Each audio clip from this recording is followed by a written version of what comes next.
समस्त को नमस्कार। जय जगन्नाथ।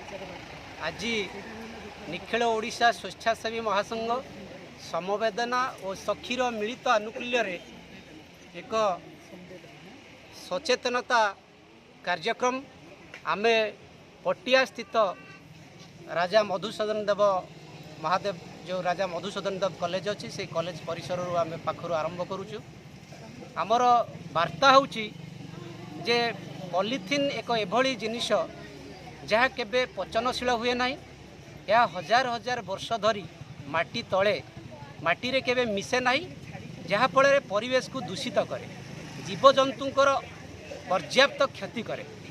तेणु वार्ता होची समस्त को जे मु नुहे आमे जो आम संगठन रो वार्ता आमे परिवेश सुरक्षा रखिबा, पॉलिथिन को त्याग करिबा, पॉलिथिन को वर्जन करिबा, कपड़ा बैग जोटा इको फ्रेंडली आमे कहूचे परिवेश सपक्षवादी वस्तु तार व्यवहार करवा।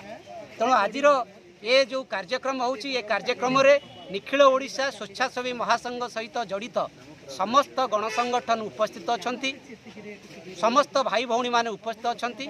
सारा ओडिशा को आमर वार्ता होची आमे निजे निजर परिवेश को सुरक्षा करवा एवं आम ठारू आरंभ करवा से सचेतनता कार्यक्रम निज ठारू आरंभ करवा। सारा ओडिशा रे मोर आशा एवं विश्वास ये कार्यक्रम सफल हेबो। सारा ओडिशा रे आर प्रभाव पड़िबो एवं भल भाव रे कार्यक्रम रो प्रभाव पड़िबो। आगामी दिन रे आम परिवेश सुरक्षित रहिबो। जय हिंद, वंदे उत्कल जननी।